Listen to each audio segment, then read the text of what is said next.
નમસ્કાર મિત્રો, D farmer ચેનલમાં તમારું સ્વાગત છે। દેશ, દુનિયા અને ગુજરાતના તાજા, મોટા અને સૌથી મહત્વપૂર્ણ સમાચાર જાણીએ તે પહેલા ચેનલમાં નવા હોય તો ચેનલને જરૂરથી સબસ્ક્રાઇબ કરી અને વિડીયોને લાઇક કરી દેજો। પ્રશાંત કિશોરે કહ્યું, ગાંધી મેદાન ખાતે 11 એપ્રિલે પીકેની બિહાર બદલાવ રેલી, હજારો લોકો થશે ભેગા। કર્ણાટકમાં મુખ્યમંત્રીની ખુરશીને લઈને કકળાટ, કોંગ્રેસ હાઈકમાન્ડે શિવકુમારનું કર્યું સમર્થન। સાઉદી અરેબિયાએ ભારત, પાકિસ્તાન સહિત 14 દેશો પર કામચલાઉ વિઝા પર મૂક્યો પ્રતિબંધ। ગુજરાતમાં આવશે મિની વાવાઝોડું, આંબાલાલ પટેલની 10 એપ્રિલ પછી મોટા બદલાવની આગાહી। અમદાવાદમાં 8 અને 9 એપ્રિલે સાબરમતી રિવરફ્રન્ટ પર કોંગ્રેસનું યોજાશે સંમેલન। એસબીઆઈ દ્વારા શરૂ કરવામાં આવેલી અસ્મિતા લોન યોજનામાં મહિલાઓને ગેરંટી વગર અને ઓછા વ્યાજ પર લોન મળશે। ખેડૂત નેતા દલ્લેવાલે 126 દિવસ પછી ભૂખ હડતાલ સમાપ્ત કરી। ઉદ્ધવ ઠાકરેએ ભાજપ પર નિશાન સાધ્યું, ભગવાન રામનું નામ લેવાને લાયક નથી।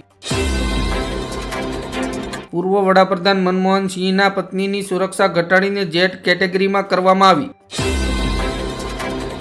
ગુજરાતમાં માતૃ મૃત્યુ દરમાં 50% અને શિશુ મૃત્યુ દરમાં 57%થી વધુનો ઘટાડો।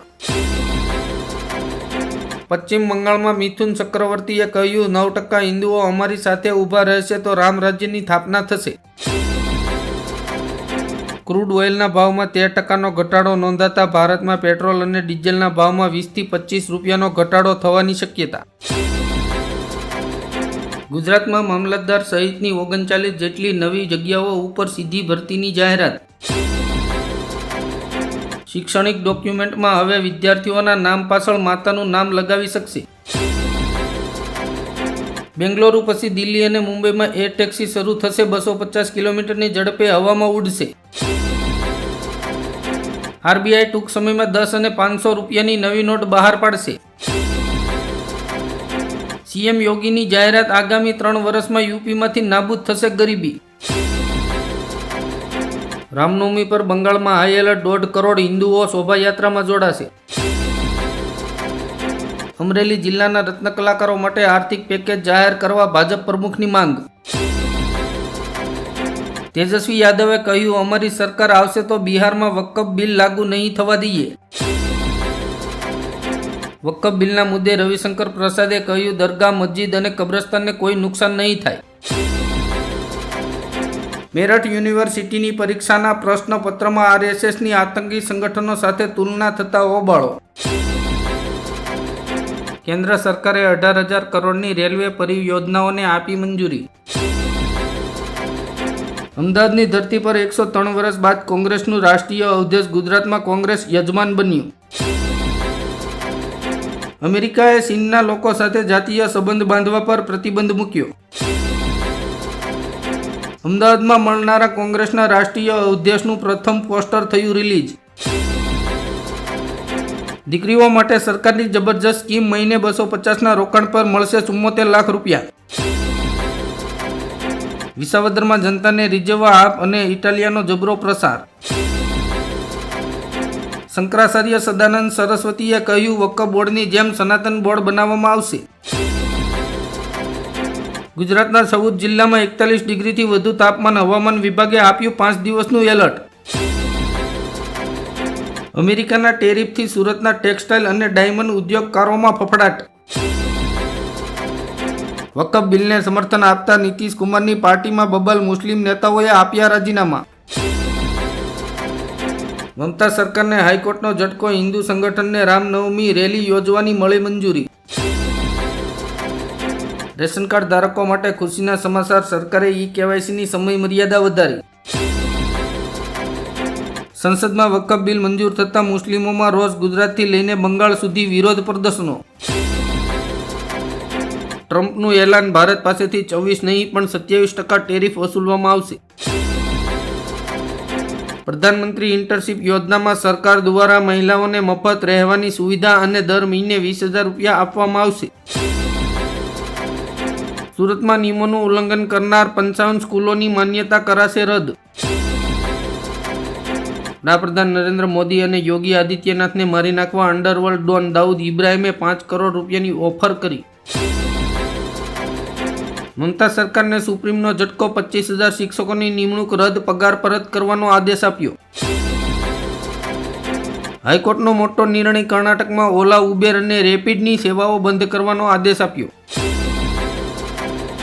હવે લાડલી બહેન યોજનામાં મહિલાઓના ખાતામાં 1,500ના બદલે 2,100 રૂપિયા આવશે.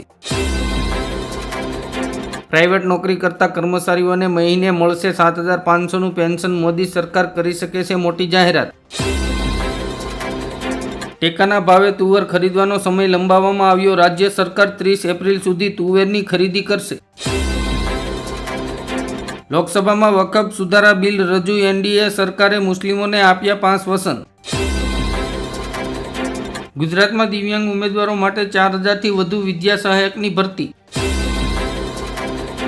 વકફ બિલ પાસ થાય તો નીતિશનો સાથ છોડી દેજો, પ્રશાંત કિશોરની કડક અપીલ. સીબીએસઈ બોર્ડના વિદ્યાર્થીઓ માટે મહત્વના સમાચાર, ધોરણ 10ની પરીક્ષાનું ટૂંક સમયમાં જાહેર થશે પરિણામ. બેવડી ઋતુના માર વચ્ચે ઊભો થયો નવો ખતરો, ગુજરાતમાં ગરમીની ભયંકર આગાહી. દાનિશ આઝાદ અંસારીએ કહ્યું, સમાજવાદી પાર્ટીએ મુસ્લિમોના વિકાસને રોકવા માટે કાવતરું રચ્યું. મુખ્યમંત્રી ભૂપેન્દ્ર પટેલે કહ્યું, લાંબા સમય સુધી અરજી પડતર રાખનાર અધિકારી અને કર્મચારીઓ સામે કડક પગલાં લેવામાં આવશે. મુંબઈના પ્રખ્યાત સિદ્ધિવિનાયક મંદિરમાં 1 વર્ષમાં 133 કરોડ રૂપિયાનું દાન આવ્યું. સાની દુનિયામાં ભારતનો ડંકો, દુનિયાનો બીજો સૌથી મોટો નિકાસકાર દેશ બન્યો. આખરે ઝૂક્યું અમેરિકા, પૂર્વ પીએમ મનમોહન સિંહનું સપનું હવે મોદી ટ્રમ્પના યુગમાં થશે પૂરું. નવરાત્રિમાં દેશની જનતાને મળી મોટી રાહત, કોમર્શિયલ એલપીજી સિલિન્ડરના ભાવમાં 45 રૂપિયાનો ઘટાડો. રાજ્યભરના 74 લાખ પરિવારોને આ મહિને ચણા અને તુવર દાળ નહીં મળે. ઝોમેટોએ 600 કર્મચારીઓને નોકરીમાંથી કાઢી મૂક્યા. ભારતને નવો ઝટકો આપવાની તૈયારીમાં ટ્રમ્પ, કૃષિ ઉત્પાદનો પર 100% ટેક્સની ધમકી. 600થી વધુ ખાનગી હોસ્પિટલો આયુષ્માન ભારત યોજનામાંથી પાછળ હટી, યાદીમાં ગુજરાત ટોપ પર. સંજય રાવતે કહ્યું, પીએમ મોદીએ 75 વર્ષનો નિયમ બનાવ્યો, હવે તે પોતે પાલન કરે છે.